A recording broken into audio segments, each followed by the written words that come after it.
Hi everyone, welcome to a new video on the basics of discovery. ServiceNow Discovery is one of the most powerful products from the ITOM suite of applications. It provides a clear visibility into your IT resources by scanning across your infrastructure.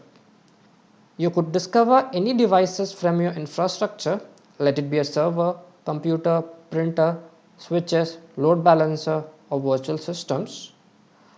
Let's say you need to discover a Windows server which is hosted within your company data center from a ServiceNow instance. The first thing you would require is to access your company network to ensure the connectivity. The MID server enables this and need to be installed within your company network as a prerequisite. You could watch my video on MID server installation from the link provided in the description. The MID server initiates a persistent HTTPS connection and is subscribed to the AMB channel within ServiceNow. Whenever an entry is added in the ECC queue, the MID server receives this message and would start processing the work. This ensures the communication of data between the two networks, and MID server uses SOAP as a protocol for data transfer. Once you are connected to the network, the next thing is to communicate with your Windows server.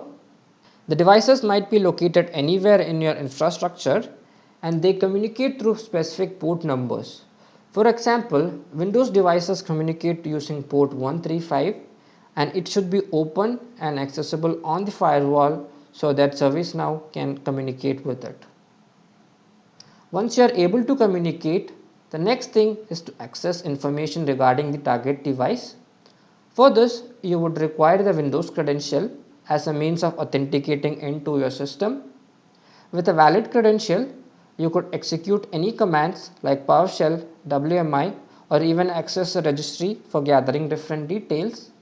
You could gather details regarding the Windows OS, its running processes, its softwares installed, disk memory, and so on. This is the general principle used for discovering any device. The same principle is used by ServiceNow for discovery. There are 4 different phases involved while discovering a device.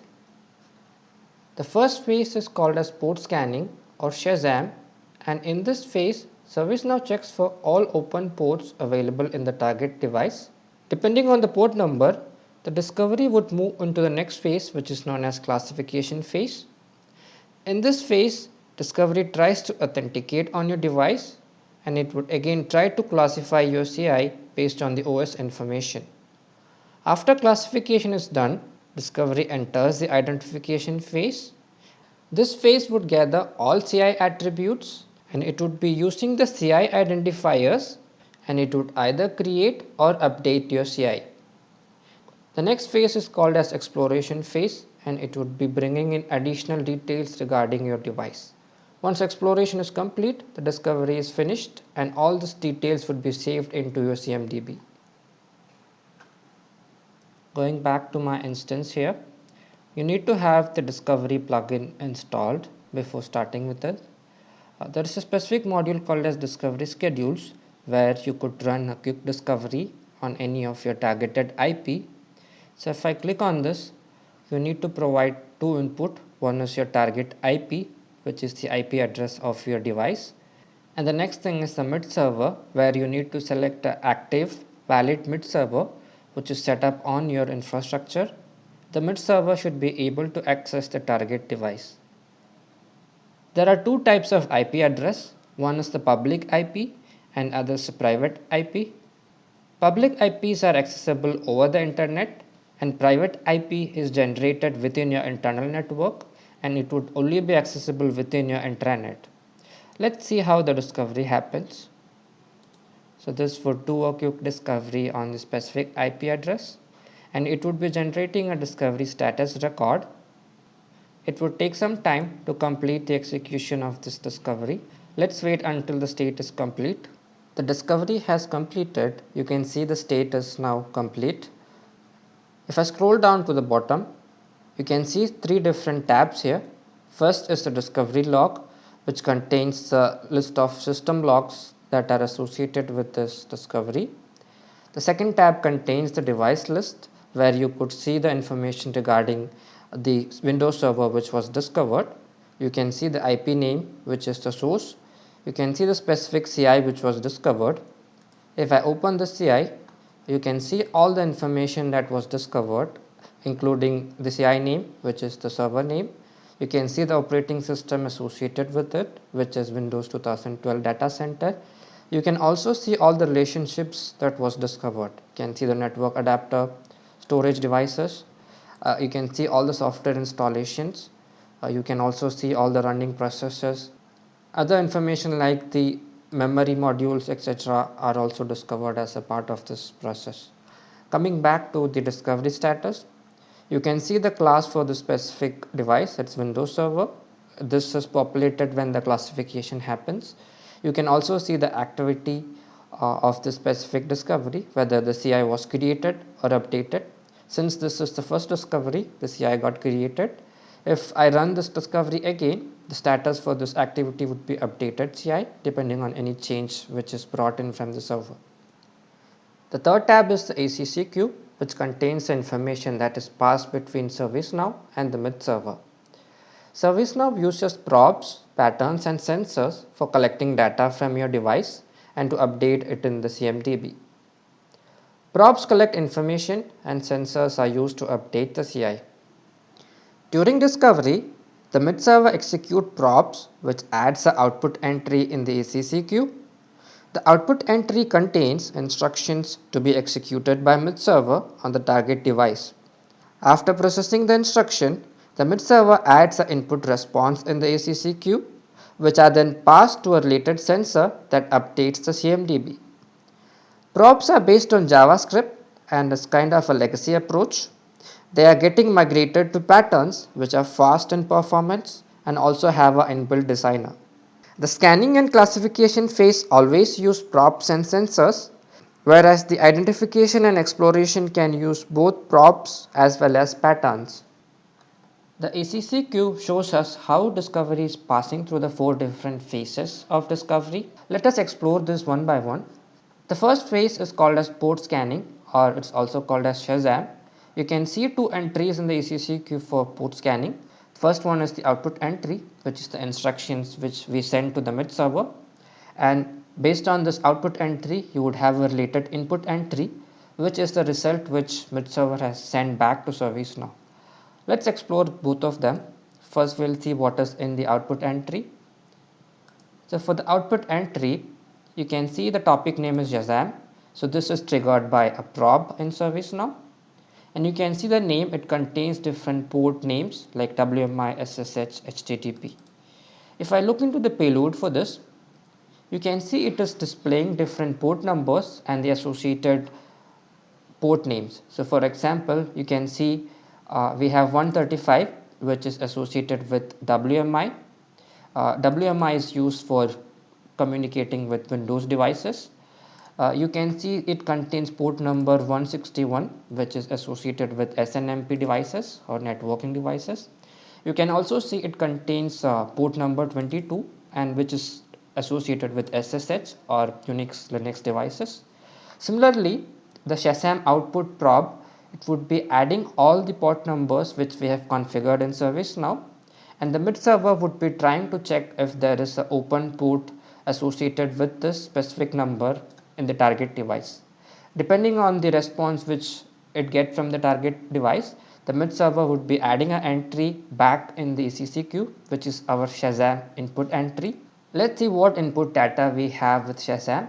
Now we have a Shazam input response here. This contains the response which MIT server was able to get from the target device. If I look into the payload XML here, you can see the status of different ports on the target device. For example, you can see port 22, which is associated with SSH devices. It has refused the connection. You can see that port 135, which is associated with a Windows device, it has a status as open and it has responded back with the open status. You can see here again port 137, which is again associated with Windows devices, has sent us a response back. So whichever port is open, you would get a response as open. So whichever port is not allowing connection, it would send us a refused message in the result. You would be getting the refuse connection probably because the firewall is not opened on the specific port. In our case, we would be communicating through port 135 and the firewall is open for the specific port in the target device. That is why we have got a response as open here. So whichever port is open, we would be getting response from this, and depending on this open response, ServiceNow would be triggering the related classification props. You can also see two different attributes here. One is active and another is alive.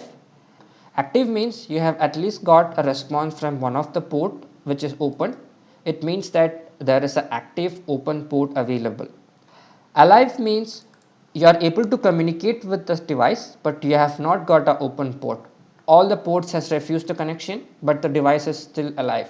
So this is the difference between active and alive. Active means at least one port has responded with the open connection, and alive means none of the ports has accepted a connection, but still the MIT server was able to connect with the device.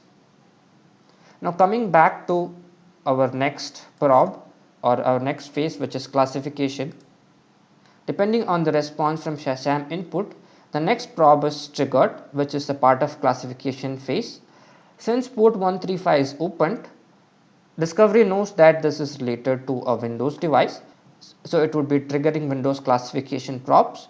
So let us see what the output and input ECCQ contains for the specific entries.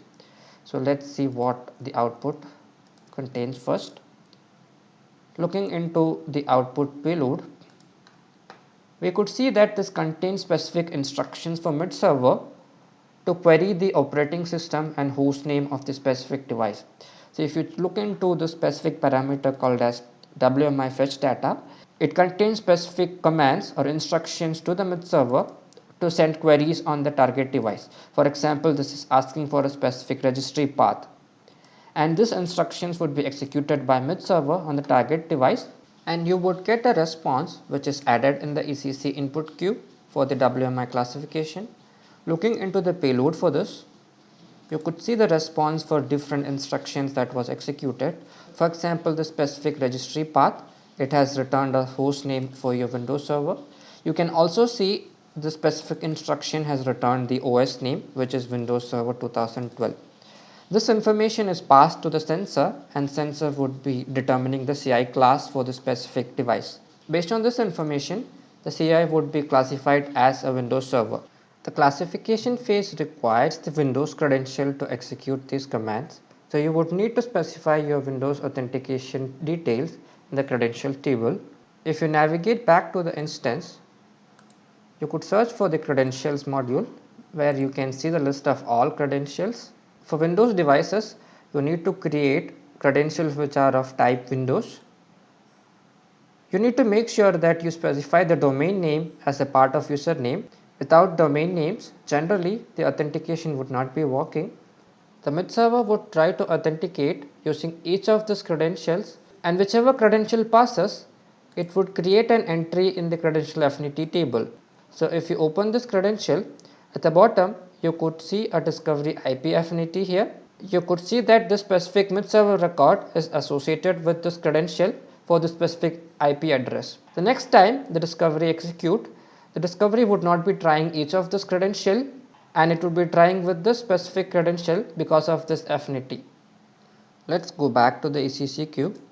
So depending on the CI classification, the next phase for identification is triggered. During identification, ServiceNow uses patterns for Windows servers. So you can see a specific pattern has been triggered as a part of identification. The pattern would contain instruction which would be querying information from the Windows server.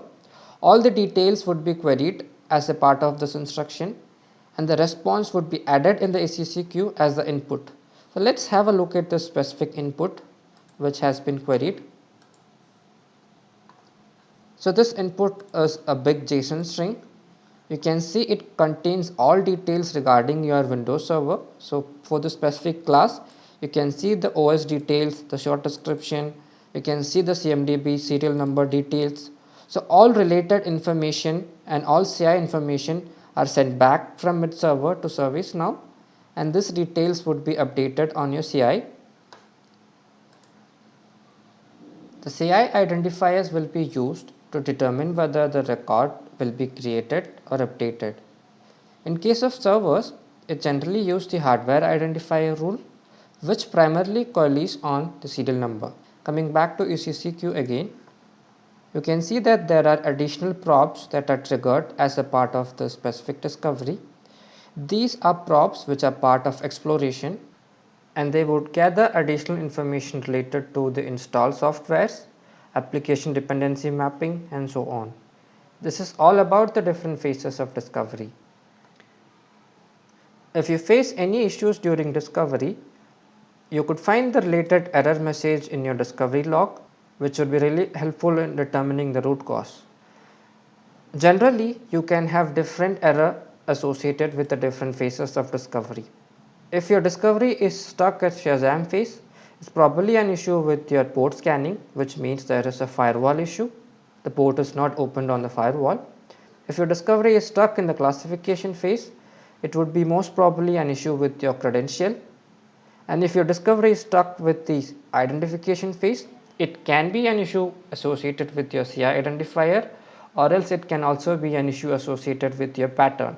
These are the few common type of issues that I usually come across, and most of these errors would have an associated knowledge article in the now support site, which can be used to resolve it.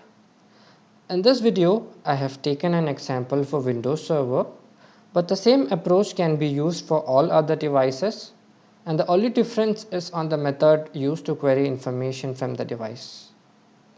That's it regarding discovery. Thank you all for watching.